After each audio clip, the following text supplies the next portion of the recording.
2018년 5월 1일 부산 연제구의 한 빌라에 살고 있었던 59세 여성 정여인은 늘 그랬듯이 오전 7시 40분경 출근을 하기 위해 엘리베이터 앞에 섰습니다.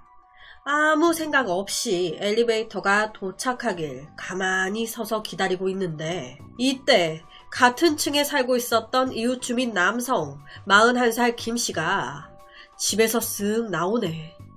그렇게 김씨와 정여인 엘리베이터 앞에서 딱 마주친 거예요. 정여인은 전혀 상상도 못했습니다. 내가 이곳에서 이놈에게 이런 일을 당하게 될 거라고. 이 김씨는 정여인을 보자마자 정여인 뒤에 쓱 서더니 갑자기 방심하고 있었던 정여인의 목을 감아 자신의 집 안으로 끌고 들어갔습니다. 순식간에 벌어진 일이었어요. 옆에처럼 목을 감아 끌고 들어간 거예요. 그렇게 오전 출근길에 느닷없이 김씨의 집 안으로 끌려 들어간 정여인은 그 집 안에서 성폭행을 당했고 그곳에서 살해까지 당했습니다. 정말 말도 안 되는 사건이 벌어진 거예요.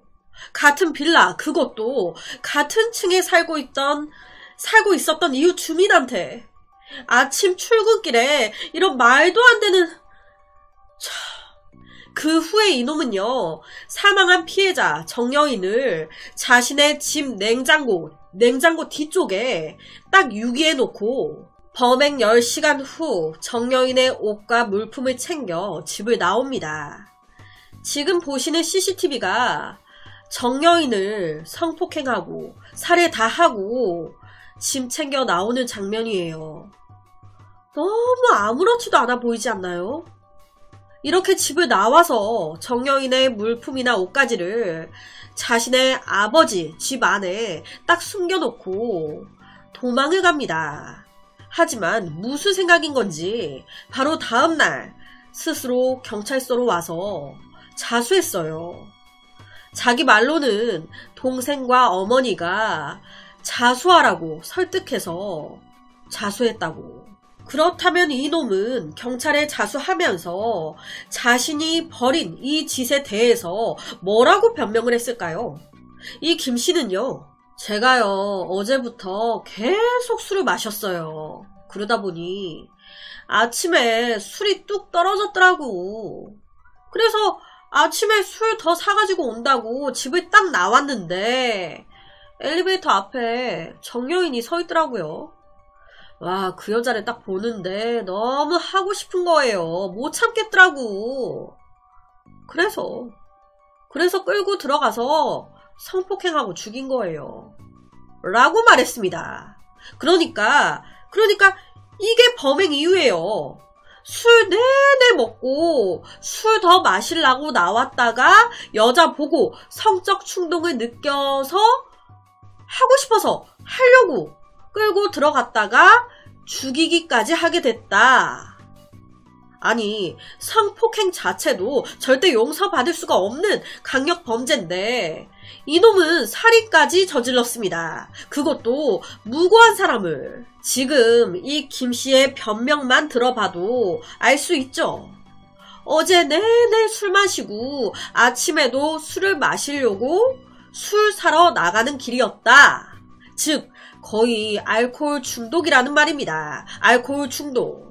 이 범행 당시에도 술에 취해 있었다는 거예요. 거기다 초범이라면 이런 범행 가능했을까요?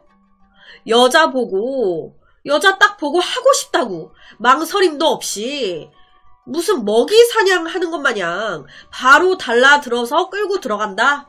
하고 싶다고 바로 그냥 행동으로 옮겨? 뭐 동물 새끼야 뭐야. 술 취해서 범행 저질렀다가 하루 지나 술이 깨가지고 자수했던 걸까요? 아니나 다를까 이 김씨는요, 과거 범죄 전력이 어마어마한 남자였습니다. 이렇게 사회에 버젓이 나와서 돌아다니면 안 되는 남자였어요.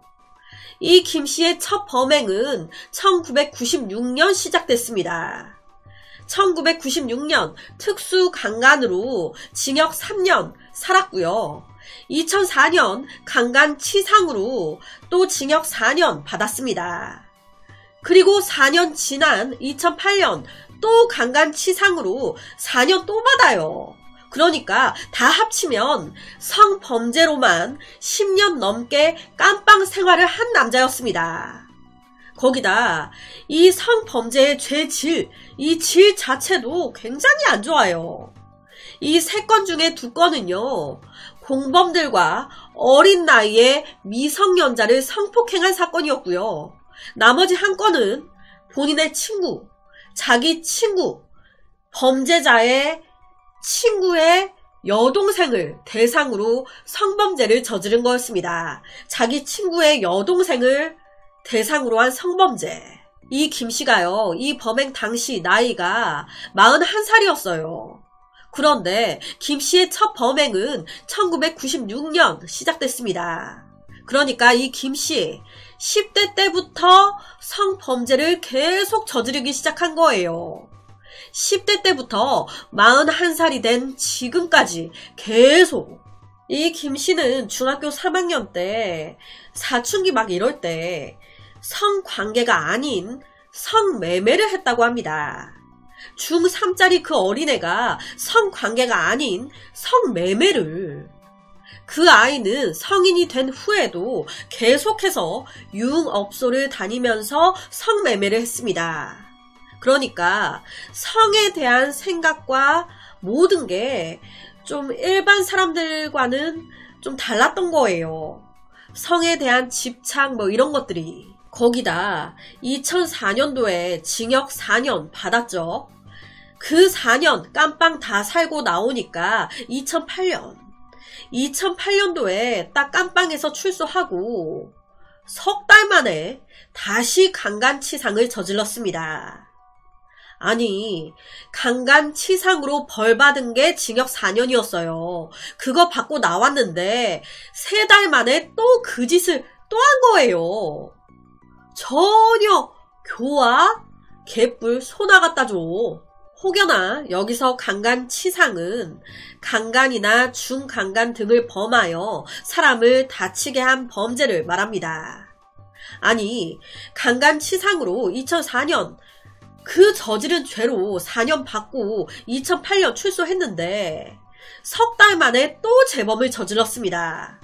그런데 또 4년이 나옵니다. 전 이것도 기가 막혀요. 아니, 4년 받고 깜빵 갔다가 이제 형 다 살고 출소해가지고 똑같은 죄를 또 저질렀는데 또 4년 나왔어. 그렇게 징역 살고 2017년 1월까지 김씨는 전자발찌를 부착하고 있다가 전자발찌를 딱 떼자마자 1년 4개월 만에 또 이런 범죄를 저지른 거예요. 우리가 일반적으로 아침에 출근할 때 이런 피해를 당할 거라고 생각을 1도 할 수가 없잖아요. 그냥 아침 출근하려고 집을 나와서 집 엘리베이터 앞에 딱 서 있는데 그것도 몇 번이나 얼굴을 마주쳤었던 이웃 주민이 옆에 딱 와서 서더니 갑자기 느닷없이 내 목을 감고 끌고 간다는 게 이게 뭐 피해자분이 상상이나 하셨겠습니까? 얼마나 놀라셨겠어요. 범행 이유도 너무 말이 안 되잖아요. 엘리베이터 앞에서 여자를 만났는데 너무 하고 싶어가지고 끌고 들어가서 범행하고 죽였다. 이 남자에게 여성이라는 사람, 이 여성이라는 게 그냥 무슨 성적 도구? 동물로 보이는 건가? 물건으로 보이나? 그렇지 않고서야 어떻게 이런 짓을 할 수가 있는지 이해가 안 됩니다. 이 남자는요, 이 범행 전까지 폭행, 성폭행, 성매매 이런 식의 범행들을 계속 해왔어요. 그런데 이번에는 살인까지 저질렀습니다. 그러니까 범죄가 점점점 진화하고 있는 거예요. 유영철이나 이런 강력 범죄자들도 처음부터 살인을 저지르진 않았습니다. 동물을 학대하는 걸로 시작해서 사람을 폭행하기 시작했고 성폭행으로까지 가더니 점점점 살인의 맛이 들린 살인으로까지 간. 그런데 이 남자도 똑같은 패턴을 보이는 거예요. 전문가들은요, 이 남자 100% 재범한다, 또 이 짓 한다 얘기했습니다. 이번에 또 징역 4년, 10년 이따위로 받아가지고 나온다? 41살에 들어가서 10년 살아봤자 51예요. 또 100% 재범한다, 피해자 또 생긴다 라고 봤습니다. 재범률이 진짜 어마어마하게 높고 최악으로는 연쇄 성폭행 살인으로까지 갈 가능성이 높다고. 그렇게 이 김씨에 대한 재판이 시작됐습니다. 1심 재판부는 바로 정신감정을 진행했어요. 그 결과 이 김씨 아주 위험한 고위험군 사이코패스로 나왔습니다. 사이코패스. 사람을 죽이는데 감정이 없다. 재판부에서도 인정했어요. 연령이나 지능, 환경 등등 모든 걸 따져봤을 때 아주 위험한 범죄자다. 앞으로의 범죄 가능성도 엄청 크다. 검찰은요, 이 김씨 사형 때려야 된다, 사회로 나오면 안 된다, 이거는 묻지마 살인 범죄다. 지금 10대 때부터 깜빵을 들락달락 거렸는데 전혀 교화가 안 됐다. 이놈은 앞으로도 똑같을 거다. 가둬야 된다. 그러니까 사형을 구형해 달라 얘기했습니다. 하지만 늘 그렇죠. 재판부는 늘 항상 거의 검찰 측보다 낮은 형을 주더라고요. 검찰 측이 사형을 구형하면 재판부는 거의 무기징역, 검찰 측이 무기징역을 구형하면 재판부는 뭐 징역 20몇 년, 30몇 년 등등등. 아니 100% 다 그런 건 아니지만 진짜 제가 우리나라 사건들이 막 다루면서 보니까 거의 뭐 100% 중에 한 80% 정도는 항상 검찰 측이 구형한 것보다 더 낮게 재판부에서 주더라고요. 이 사건 역시 검찰은 제발 좀 사형 달라 했지만 1심 재판부는 무기징역을 선고했습니다. 20년, 30년 후에 가석방 받아 나올 수 있는 가능성을 또 범인에게 열어준 거죠.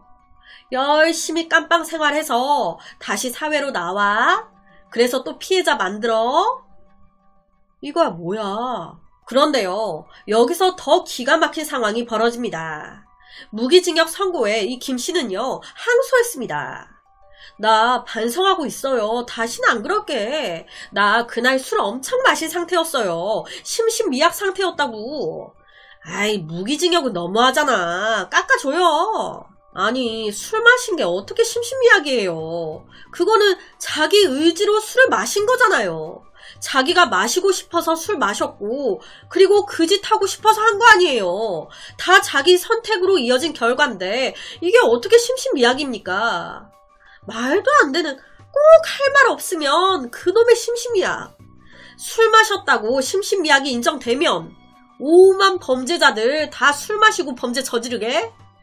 당연히 이런 경우 심신미약 인정 안 됩니다. 인정되기 거의 힘듭니다.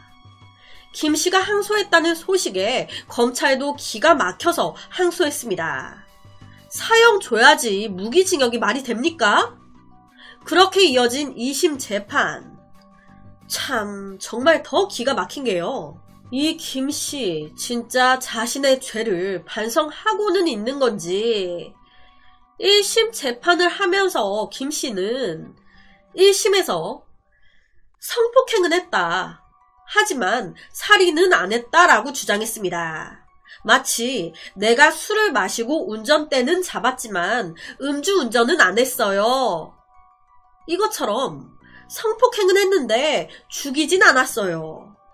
그럼 그 시간 그 장소에 둘밖에 없었는데 타살 흔적이 명백히 있는데 누가 죽였을까?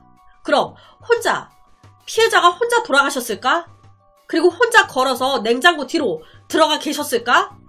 말이 되는 소리를 해야지. 죄를 인정하지 않고 이렇게 뻔뻔하게 변명하는 것 자체가 피해자를 2번 죽이고 유가족분들을 더 화가 나고 슬프게 만드는 건데. 여튼 1심 재판에서 이 김씨는 성폭행은 했지만 자기가 죽이진 않았다고, 혼자 죽은 거라고 자기 죄를 인정 안 했어요.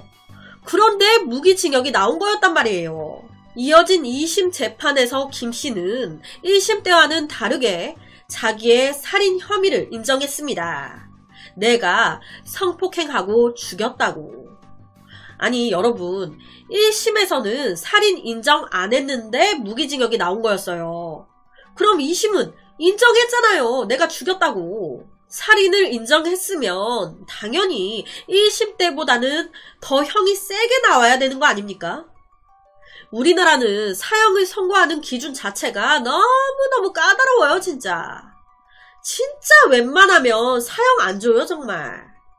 사형 집행을 늘상 하고 있는 상황에서 잘 안 주는 거면 뭐 무고한 사람이 몰려서 억울하게 죽을 수도 있다라는 그 생각에 잘 안 줄 수도 있겠다 하겠지만 사형 집행도 안 하면서 사형은 또 더럽게도 안 줘.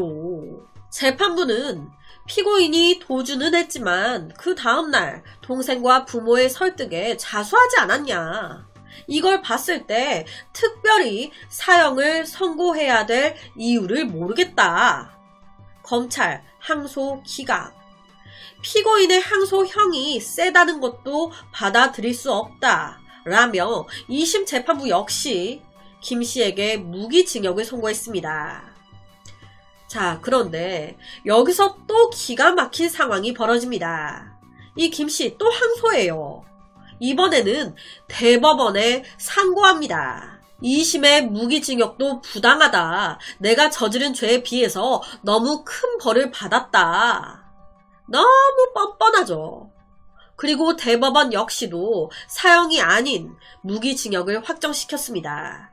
무기징역. 그러니까 20년에서 30년 후에 모범수로 생활 잘하면 이 김씨는 또 가석방 받아 나올 수 있는 가능성이 생긴 거예요. 결론적으로 뭐 이 김씨가 깜빵에서 나올 수 있든 없든 그 가석방이라는 가능성이 생긴 것 자체가 이 남자가 저지른 죄에 비해서는 가당치 않다는 거죠. 제가 우연히 봤는데 미국에는요, 성범죄자들끼리만 모여서 사는 마을이 있더라고요. 원래 일반인들까지 다 같이 사는 마을이었는데 우리나라도 그렇잖아요. 성범죄자가 우리 마을에 왔다, 이사 왔다라고 하면 사람들이 불안해서 이사를 막 가게 되잖아요. 이 마을 사람들 역시 그렇게 되면서 일반 사람들이 다 빠지고 성범죄자들만 남아서 그들끼리 사는 것 같더라고요. 성범죄 전과가 있는 사람들끼리. 마을 사람들이 다 전자발찌를 차고 있다고. 이 사건을 준비하면서 갑자기 이게 생각이 나더라고요. 여튼 결론은 이 김씨 무기징역. 정말 대법원까지 마지막까지 무기징역은 너무 세다며 항소, 상고했던 남자입니다. 정말 자신의 죄를 자신의 손에 억울하게 죽어간 피해자에게 미안해는 하고 있을까요? 그래서 오늘은 부산에서 벌어진 말도 안 되는 한 살인사건을 가지고 왔습니다.